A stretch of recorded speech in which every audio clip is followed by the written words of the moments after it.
very first Disruptor Connection live at the Disruptor League. My name is Shawn Nason, and I am the lead disruptor for the Disruptor League. And we just wanted to pull a bunch of people together today to have a discussion around irrational finance in an irrational world. And I'm really glad to have a very dear friend of mine and financial expert in the industry, Shawn DeMain, joining us. But before we jump totally into this, I just wanted to be really clear that people, you can use the Q&A section as we're talking through things today with Shawn, and we will get to those as much as we can. We're going to try to leave about 10 minutes at the end of this today to answer some questions. So if you can, also make sure you're on mute with your audio today, and so you can hear Shawn and I.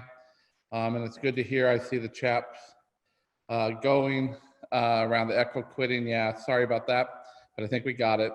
But again, I would love to introduce to you all Shawn DeMain, again, a very dear friend of mine and leading expert in the financial industry. So I'll let Shawn say a little bit about himself before we jump in. So welcome, Shawn. Thank you so much, and thanks for having me. I'm happy to take part in the discussion. I think is really important, more now than ever. And you and I, as you said, have been dear friends for some time. So I'm happy to do Shawn, this. Yes. Your video. Yeah, unmute yourself.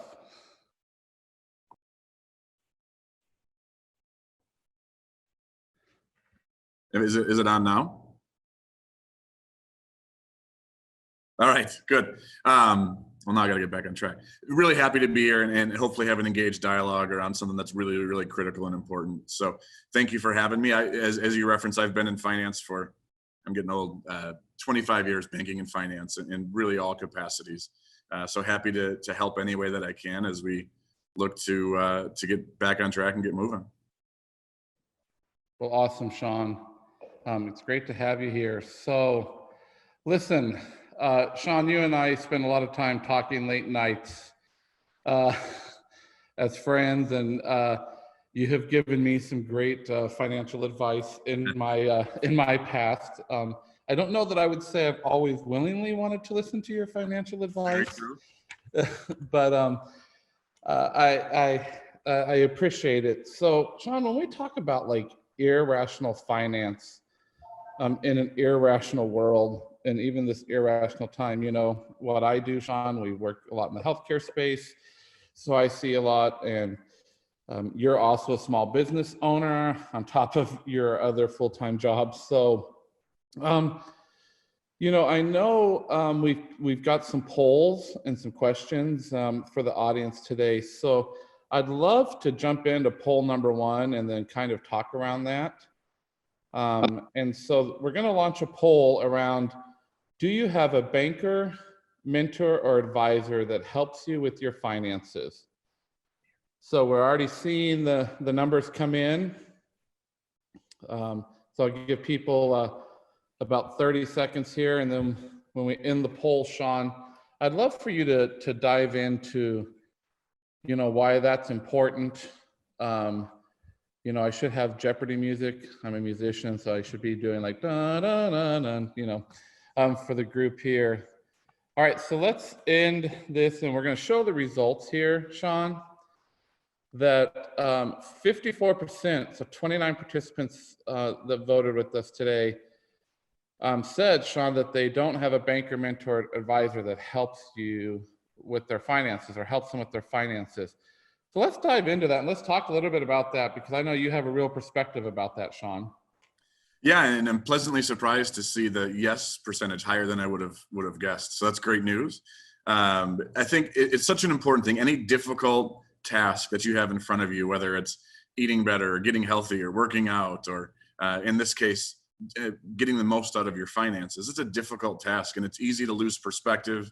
It's easy to lose your way. It's easy to get stressed out and frustrated. And if you have that person, again, it could be family, it could be a friend, it could, but the unique thing about money is we don't like to talk to our family and friends about money. It's a very highly sensitive subject. So, I think one that makes the most sense is a banker, whether that's a traditional banker at a bank or an online resource or an investment specialist. Having that connection, and why I think people don't sometimes is, if you look at all of the things that go into creating a healthy financial lifestyle, there isn't, I don't think, one that is difficult to understand or necessarily difficult to know why it would help you. So I think there is an element of, well, nobody can help me. Like, it's all simple stuff. I know what I'm doing. I'm just not doing it. I just can't do it. But having that dialogue and having the support system in place can really help a lot. Awesome. Again, Shawn, you and I've had a lot of talk about that. Can you even give that from a perspective as a small business owner, what that even feels like, right? Like, you just gave your banker answer, but now you're also a small business owner. What does that mean to you in that space as well? It's a great question, and it's something I've thought a lot about with my perspective as I started a business. And when you run your business, generally something you're passionate about, hopefully something you're pretty good at. But what I learned quickly, I should say, is there's a lot, right? There's a lot of moving parts. There's a lot of pieces. And in my mind coming into this, I said, I'm going to be my own accountant. I'm going to be my own banker. I'm going to do everything myself. And then I got to the point where I said, well, if I invest my time there, I'm diminishing what I could do from a business standpoint. So in that case, I remember telling you couldn't do all that. Remember that conversation, I think, one night when I said, Shawn, you can't do all that. I don't recall that. No, you absolutely did. And you were right. And, there's an element of trust that has to be involved when you have that connection, whether it's personal or business, because to truly act as an advocate or to get support from somebody, there's got to be honesty, right? You have to be upfront. I'm going back to the banker side a little bit, but back when I first started, I'll remember a gentleman for the rest of my life that sat across from me, and he said, "Hey, as a banker, what can I help you with? How are your finances?" "Everything's great. I have no problems. Like, everything's good." 6 months later, he came in and he had $115,000 in unsecured credit card debt, right? Now, that's an extreme example, but humans don't like to share things financially that are troublesome. And that's the same is true for business. It almost feels like a liability. If I'm not an expert, I feel like I might get taken advantage of. So you fight that element as well. Yeah, and especially, again, in this irrational world that we're living in as a small business. I know you and I had a conversation a couple weeks ago, even around these, the PPP loans that are going out, and that people don't really fully understand them, but people are thinking it's free money, go out, and we're a small business, the Disruptor League, and then the ecosystem of businesses with Mofi, our consulting group, right? And I remember you plainly saying to me, if you don't have to go get one of those loans, don't do it, because there's just so many things about it that are really irrational that we don't know anything about. Right. Well, awesome. So we got the second poll here, and second question, Shawn, that you gave and wanted to talk some about, and it's this poll around, do you follow a monthly budget? So give everyone about 10 seconds to answer that and get the results coming in. They're cranking in. It's great. I'm sitting next to our producer, and he's totally like geeking out over these numbers. They are coming back and forth. So this kind of, as I'm watching them, Shawn, this one kind of surprises me a little bit too. So let's post these up and let's talk about this, Shawn. 70% say yes, they follow a monthly budget, and 30% say no. So I know you have a lot of opinions around this one, so let's let's talk about it. I do, and I want to be very careful not to offend here. I don't believe that number, right? And let me say that again. I'm not talking to you specifically who answered yes. I'm sure there are some in there that do it. There's two pieces to it. One is what does following a budget mean, right? Does that mean that you are mindful of it? But to truly follow a budget means it's disciplined, it's written out, it's in Excel. We follow that very closely. I would wager that 95% of Americans don't have it to that level. But again, I think what we sense from this conversation is if I'm attending here and I know that I should, but I don't, might click that yes, right? Or I might talk myself into the fact that I actually do that. And every time I've done a similar exercise in the past with some speaking engagements. And another one of those things that sticks in my brain forever was I remember and I have very few memories from when I was in kindergarten, but I remember one day a dentist came and was talking to us, and we all had to pretend we were brushing our teeth with our fingers and said, do it as long as you do in real life. And everybody did it for like 13 minutes, right? And we're like, that's not true, right? I think what's important about the budget is, yes, the answer is yes. If you are mindful of what you're spending and you try not to spend too much at a grocery store or at a restaurant, that is technically following a budget. But what I would argue, to have a firm plan and to really maximize the ability that you have to create the lifestyle that you want, it has to be far more disciplined than most. And furthermore, you and I have talked about this number. Right now, it's varying between 75 and 81% of people are living paycheck to paycheck. And that's a massive number. Now, the other reason that this doesn't surprise me a ton is the people that chose on their own volition to join this are probably a little bit more financially responsible. They take it seriously. So it very well may be correct information. As we look at the broader scale, though, there's certainly signs that point to that not being the case. Yeah, well, it's going to be interesting, Shawn, because we've actually got this going live on Facebook too. So people that may not have joined this, they're going to hear this. And so we have talked a lot about that number, that 75 to 81%, because the first time you told me that, I basically said, bullshit. That's not true, Shawn. Right. But then I do trust you as the financial person here. So let me ask you this question. And again, irrational finances, irrational world. Do you think that number, I mean, I think I'm going to answer it for myself. It's like a dumb question, but that number is going to go up even now? I think so. If you look at, history isn't always indicative of what's going to happen in the future, but trending is important. And if you look at the trend of that number over time, there's no compelling evidence that this is going to change unless there is a broad view forcing that to change. And I think you and I had talked about this piece a number of times. If we look at, we all maybe either heard stories or have our own grandparents that went through the Great Depression, and they still have $2,000 in 20s under their mattress, or they're in the walls of their house, because that rocked them and changed them fundamentally how they live the rest of their lives into an overcorrection space. We went through something that you could argue wasn't that much different in the Great Recession in 2007, 8, 9, 10. That was a really scary time as well. Yet, if you look at the data that comes out of that and what behaviors changed, not only did we not constrict and get more budget minded and save, we went the other direction as a society. And that's really concerning, that not only did we not learn lifelong lessons, we didn't learn a lesson 12 months down the road. Yeah, so let me be like, we've got a great group on here, 70-something people. Shawn, do you think we're in the same type of situation currently, what's happening in our environment with the COVID-19 stuff? Do you see that same type of financial crisis happening in our country? It's a really difficult question to answer. Do I see some of the stressors being the same? Absolutely. What caused the current situation is obviously so different from what caused 2007, 2008. It's less irresponsibility from banks and Wall Street and consumers, and it's more obviously something completely outside of our control. I think the Fed, there's no perfect answer to these things, moved quickly and did some good things around trying to curtail a big long dip and keep us out of a depression.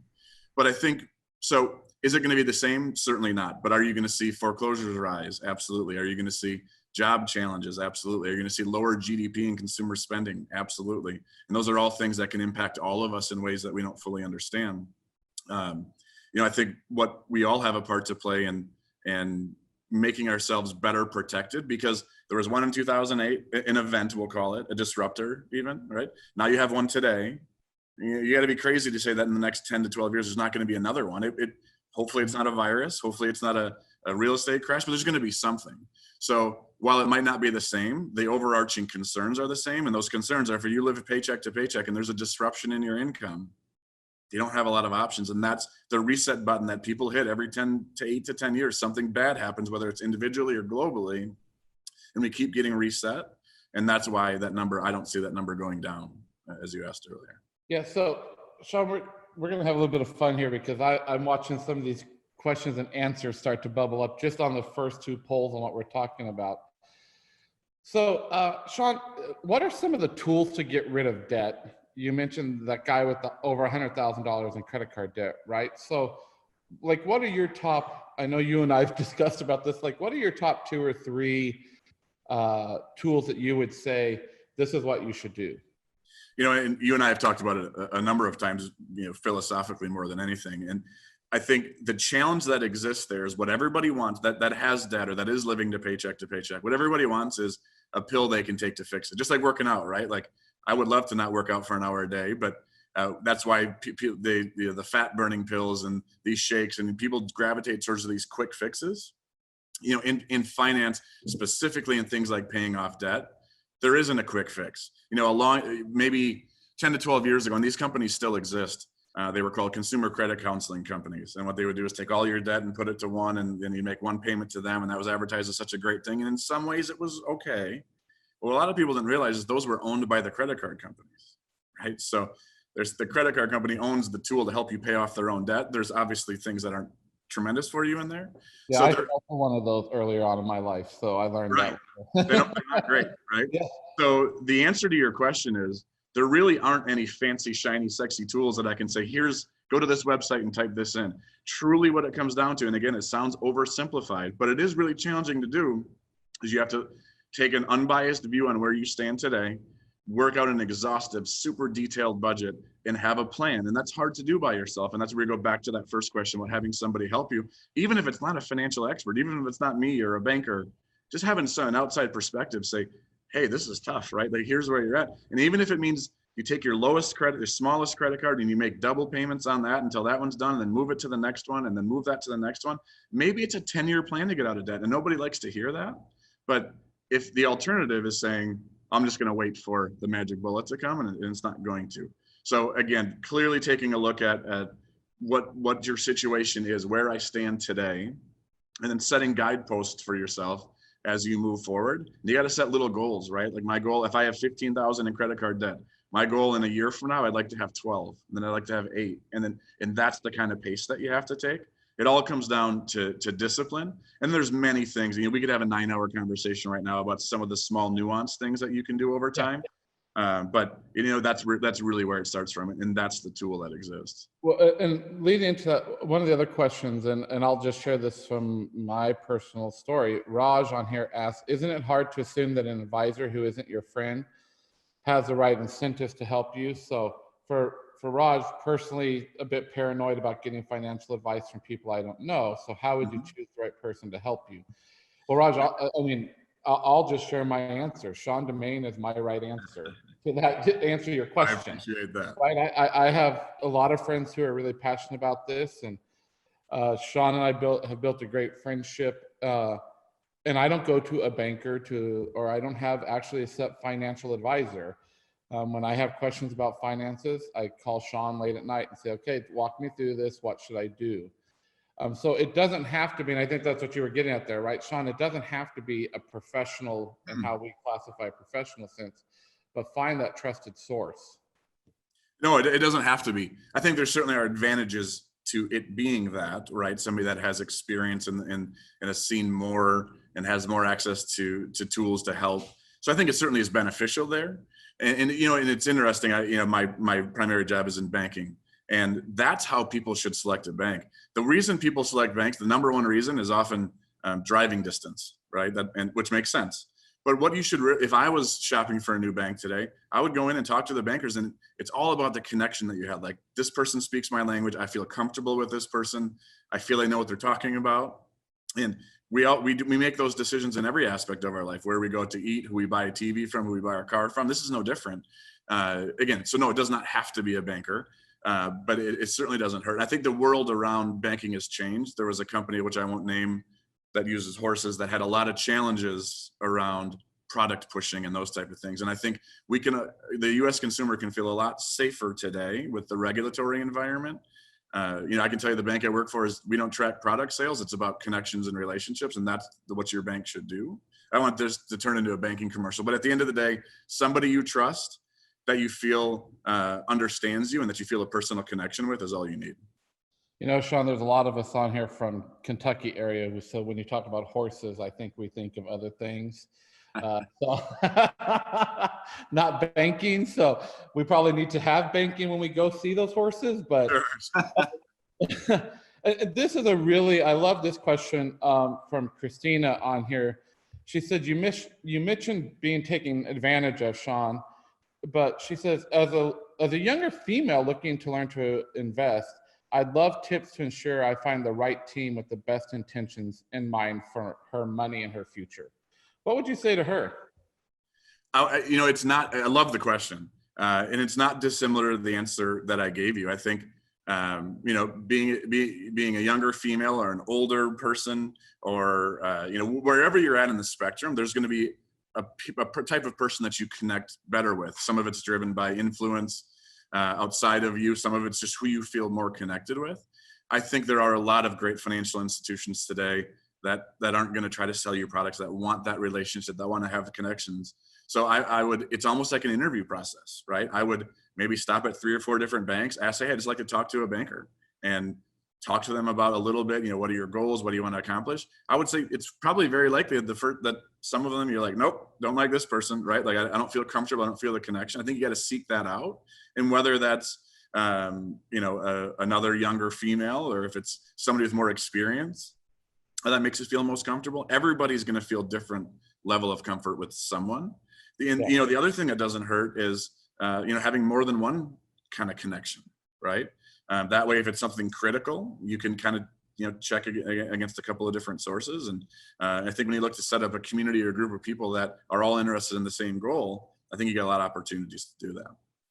Yeah, and I'll do one more question, and then we'll go to the next poll, because I know there's a lot of talk about this one. But this is really important, because we go from the flip side of what Christina is a younger, and I have a very dear friend on here, Kathy Welter, who lost her husband a few years ago. And, she says, I no longer have an overseer, so that's an issue for her, because her husband was the overseer. Absolutely. What's your advice to Kathy?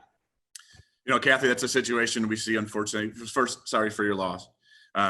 It's a situation we see a lot, where it's, a more senior couple that one spouse is no longer with us. And it seems like a lot of times that's the spouse that controlled the money and the finance and did everything, right? So then you're left with one person that either, in some cases, has to learn it. In some cases, lost the partner, the overseer side. There's a lot of challenges that exist there. But my advice is really going to kind of be the same thing. My advice to anybody who's seeking that relationship is, it's so easy to go in and have a wall up and be like, yep, I'm very comfortable. I know everything. I know this. I know everything I need to do. And then the banker can't really connect with you, or that person can't really connect. So I would say, be vulnerable, be open, be honest. And the right banker will love to engage and teach. And that's what I would hope most bankers want to do, or most people that would be willing to act in that capacity. So I think it would be open, honest, be vulnerable. And it is 100% okay to not know something that might seem simple, whether it's how to log on to online banking, or how to use bill pay, or how to set a budget, or we sometimes feel like, oh my gosh, I'm embarrassed, I don't know that. Here's the deal. 81% of people live paycheck to paycheck. Nobody knows it. Yeah. It's very okay. But those same 81%, I'd be willing to bet you 90% of them will tell you they're an expert in finance, right? Nobody is. We're all learned together. Some people have some more experience. It is okay not to know. It's okay not to be comfortable. And it's okay to trust somebody that you feel wants to help. Cool, Shawn. I love that. So let's dive into this third question you and I were talking about. So, do you save for retirement and something besides a 401k plan? So is there some other way that you save for retirement? So open that poll up.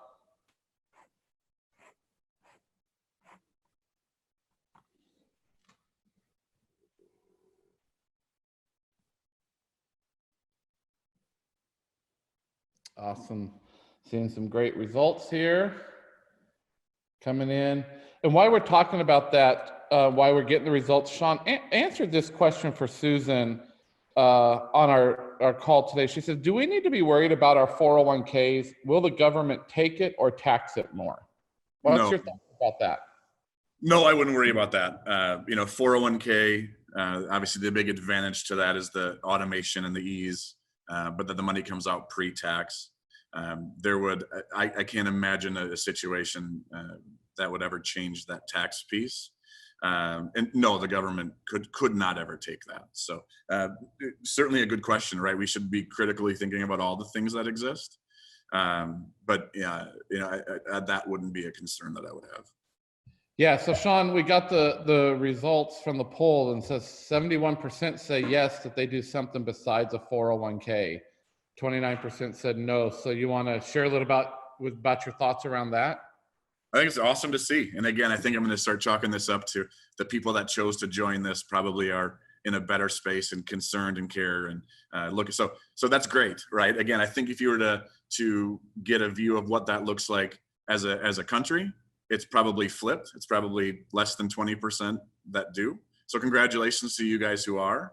I think what stops a lot of people from that is not different than the exercise analogy I gave up earlier. It's if I'm already running in the red or I have $13 in the green at the end of every month, how would I possibly save for retirement? But again, it's okay. You don't have to start with a $200,000 retirement plan account. If it's $5 a month, if it's $250 a paycheck, having the discipline to start that, because I will tell you, one of the more heartbreaking things to me as I've worked in finance is seeing those people that have worked their whole lives and they've worked hard and they've overall been pretty responsible, right? They don't have Lamborghinis and helicopters, that they work until they're 85, 90 years old because they don't have an alternative. But the challenging thing about retirement is when you're 20, 30, even 40s, it seems so far off that you're like, I have so much immediacy today. I'll think about that later. And then later comes and you're working part-time or you're doing some things that you really wish you didn't have to, is because that's the time we should all love. We should all love our retirement and travel and enjoy and learn new things and all that great stuff. When I have people that are working 60 hours a week at 80 years old, 75 years old, that breaks my heart. So it's such an important piece to this. But again, if you look at the stark contrast between that, and I hate to keep bringing it up, but the 80% of people that live paycheck to paycheck, that clearly means 80% of people aren't saving additionally for retirement. And that's what really has a lot of risk for us as a country and as a people. Yeah. Okay, Shawn. So I'm going to give a preface on this one. You only have 30 seconds to answer this next question. As I read this, I'm like, this could be a whole 45-minute question for you. Okay. So what is your opinion on the stock market? It seems like 50 years ago, people that invested in the stock market were investing in a company, their vision and strategy, and brand and product. Now investing in the market feels more like playing fantasy football against a bunch of experts, and is really less about the company and more about beating the other investors. I'm putting 30 seconds on the clock, Shawn. Real quick, great question. The stock market, the number one thing I would say doesn't make sense today. Jobless numbers come out, the highest ever, second highest ever, and the stock market goes up 600 points. So there's two schools of investing. There's the data piece, right? You click on any Yahoo, anywhere you want, you're going to get tons of information. You can analyze that all you want. And then there's, to your point, there's the feel, right? How do I feel about this? And both can be dangerous today. I would say investing on your own in the stock market is really difficult. And I would have to be 3-4 levels up from where I'm at to consider doing that. My answer to the stock market, though, in my opinion, it's driven today more by consumer sentiment than anything else. You did it in 30 seconds. But I do remember, Shawn, when all of this started, I called you and I said, Shawn, do I take this money out of the stock market? And you said, don't touch it. I did. Just leave it alone and trust me. And to everyone on here, I left it alone and trusted him. And as of yesterday, I think my stock market fund was up 3% from what it was when we started in March. So we're back to what it was and made some. But Right. Believe me, there were some sweating moments when what the hell did you just tell me to do? I'm going to lose all my money and I'm coming back to get you. Yeah, so I'm comfortable with that conversation with you. I don't have license. I'm not a stock advisor. I have no legal right to talk about stock advice, just to be very clear, which is why I gave you a very broad answer to your last question. Yeah. But now I would loop that back to that person that you trust. Again, if you're in the space where you have additional money, your retirement funding looks great, you're on target, your monthly budget looks good, short-term and long-term savings look good, and you decide to kind of step into that world, use a trusted advisor. But here's the last thing I'll say. Even the most trusted advisor is probably guessing most of the time. Yeah. All right, Shawn. So if the relationship is so important, we keep talking about this trusted advisor relationship. Hey, do you know, is there a speed dating service for trying out a bunch of different financial advisors? That's actually a very interesting idea. No, not that I'm aware of. Now that Shawn and I are both entrepreneurs, we're both going, okay, Yeah, right. how do we bring this to life, right? I mean, there's so much complexity in that space, right? There's certain ones that make more or less money based on how your things perform, that's a good thing, right? And there's a term for that, which I won't get into because I'm not licensed. But I would just say, if you get to that space, be very critical about it and have 10 conversations. There's the older, more seasoned people in this space that have these big books of business, and they've done things the way they've always done them, and they're good at their jobs.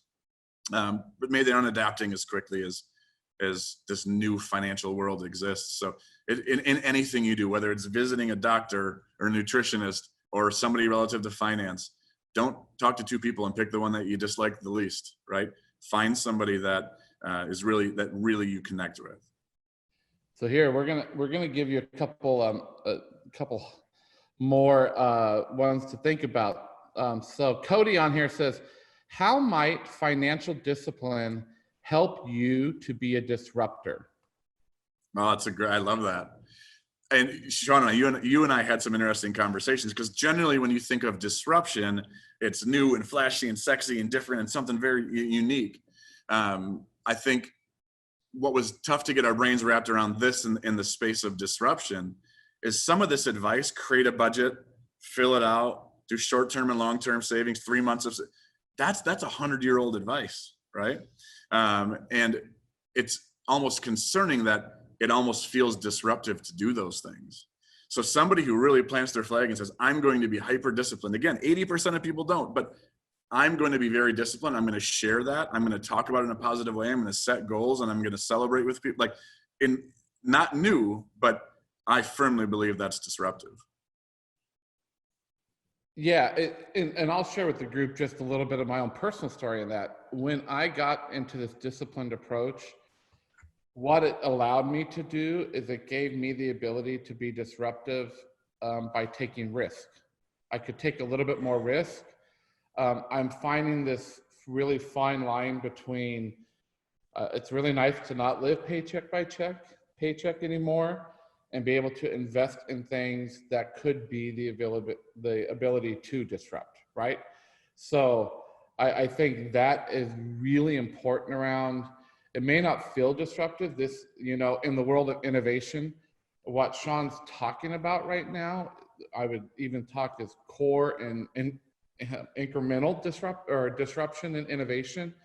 And how do you get to the moonshot of it? Is if you get those foundations built correctly, then you can go do the moonshot. So if I go choose to invest, $25,000 into something and I lose that $25,000, I'm not laying in bed sweating going, what have I done?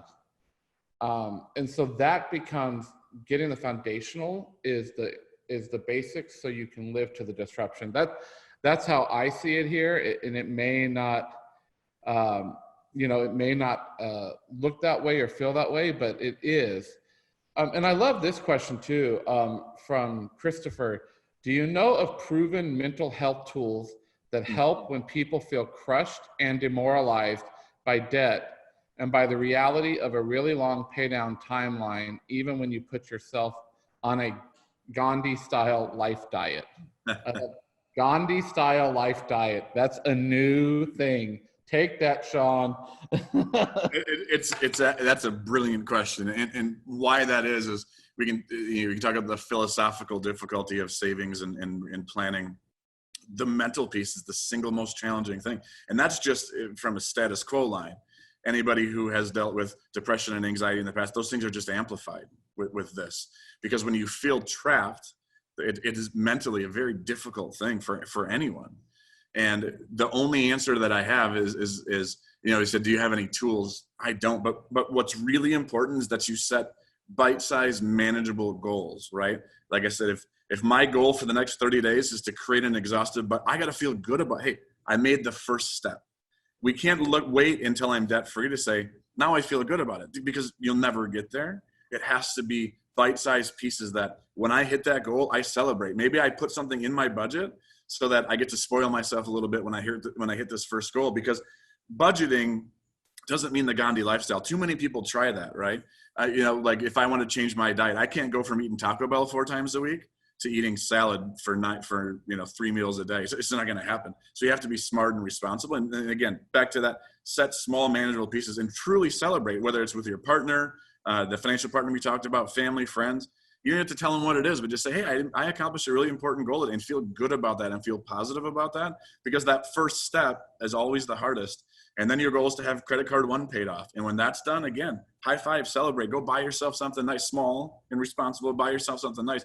That's how you can combat that mental, that feeling of the wet blanket on top of you. I'm just never going to get out of here. I'm going to throw my hands up and take life as it comes. And that's scary too. Yeah. So we're going to go to the last poll, Shawn. We've got about 10 minutes left here, but for the group, here's the poll. We're going to do rate your level of comfort with your current financial situation. 1, not at all the way up to 5, very comfortable. So rate your level of comfort with your current financial situation. 1 is not at all, and 5 is very comfortable. And Shawn, when these polls come back, what we're going to do is jump into the disrupt your finances, the basics. You gave us like 3 steps. We've talked about it, but I want to talk specifically about those, like real quick. Do these 3 things. Let the group know that we've got, as well, we have a 1-pager that we'll send out to everyone with all of these thoughts around it for the group. And then I'm going to give the group a call to disrupt, and maybe we can get a couple more questions in. So here we go. So we're going to show the results, Shawn. So 2% not at all, up to 11% that says very comfortable. So it seems, Shawn, from that, that middle range is 30%, 36% for a 4, and 20%. So a good spread there, but it seems like people are moderately okay, but not really in that very comfortable stage. So you want to share 30 seconds or so around that? Sure. Yeah. Again, love to see that. I think, again, relative to our sample size, that's what I have come to expect from these, which is great. I think when you're at the 1, that's what we spend most time talking about. Like, you're buried, you're in the red. But the other element that we leave a lot of, we'll say, stuff on the table is when you're at that 4, right? Like, hey, I don't have any trouble paying my bills. I don't have to balance a checkbook anymore. I'm pretty comfortable. I can buy what I want. I donate some money to things that are important. And then we stop there, right? I think when you're at that 4, even when you're at that 5, I think we can sometimes lose that discipline because we've earned ourselves out of the need to have the discipline. Where if you were to continue that discipline, even at the 4 or 5, you can always make things better and be more comfortable. And to your point, disrupt more, start your own business, invest in companies that mean something to you, donate more, create nonprofits, all those things. So I would say the journey we've spent most of our time talking about where we think the most of the country is in that 1 and 2, but that 4 and 5, you still have a tremendous opportunity to do things like the budget, even if you don't need it, to help you get to the moonshot like you talked about. So we're going to talk 2 moonshot ideas here, Shawn, and you don't get a lot of time to think about this. So blockchain technology and cryptocurrency. What are your thoughts on using those to disrupt your personal and household finances? Okay. It's in any proposition in life, there's a risk reward, right? If you're in a position that you can accept greater risk for higher reward, it's not dissimilar to the stock market conversation. Personally, I'm not a fan of, we'll talk specifically cryptocurrency. I'm not a fan. I mean, that's something that leapt up and was sexy and was the new thing. And now you're seeing some other players come to the mix. I think ultimately what's going to drive the change in currency will be the Fed, right? And large FIs. And if that ultimately would connect with one of these large cryptocurrency providers, that would be a really good thing. I'm not necessarily connected with either of the 2 things you mentioned from a passion and from a really optimistic viewpoint. But that certainly doesn't mean I'm right? There's people that have made millions and millions of dollars in both. But I think there's a right time and place for it, and we may have missed it, and it may not come back. Yeah, so this is a funny, healthy tension between Shawn and I. But this goes back to this disruption piece, get the foundation built, and then that moonshot idea. because I had built a decent foundation learning these practices, I actually did take a certain amount of money and go invest in cryptocurrency. Good.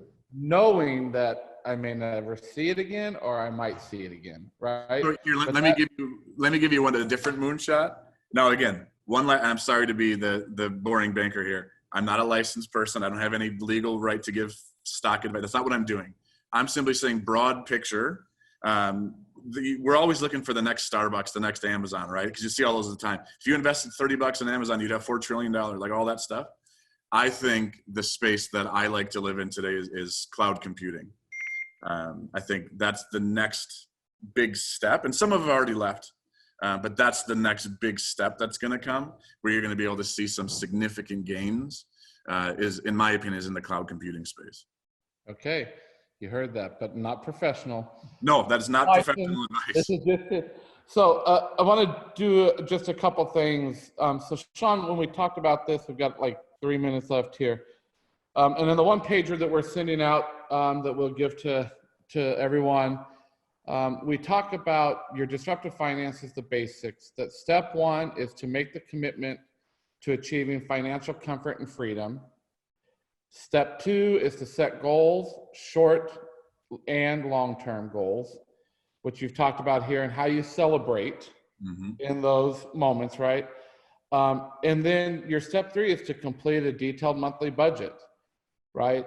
So we've heard that, but pretty simple, but it really, if you follow that, you do disrupt your finances. As well, on the one pager and to this group that's hanging in here with us, we've put 2 call to disruptions together.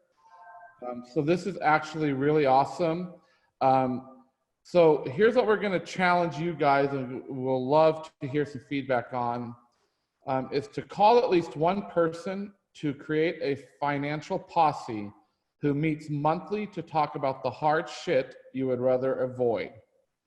Believe me, mine and Shawn's conversations aren't always fun. Take it up a notch by sharing with each other your last month's income and expenses, and ask each other honestly whether you're financially healthy. Right? So great call to disruption there. And then organize a financial disruption course or clinic and see how many people you can get to attend. Create an environment where it's okay to get real about your questions, fears, and goals. So it's already on our website. When you close out of the webinar today, it will direct you to our website where you can download the one pager for this. Shawn, we still have a ton of questions. We're going to grab those and I will get them to you, and then we'll send them out to the group. Sure. But we're at the 45-minute mark here. Shawn, thanks for jumping in and having just a great conversation with us today. And we will be back with our next Disruptor Connection in 2 weeks. I believe it's Friday, June 5th. Where we'll be sharing some innovation and disruption tools with our community. But again, thank you, Shawn, for joining us today and for this great conversation. So thank you, everyone, and we will see you in a couple weeks.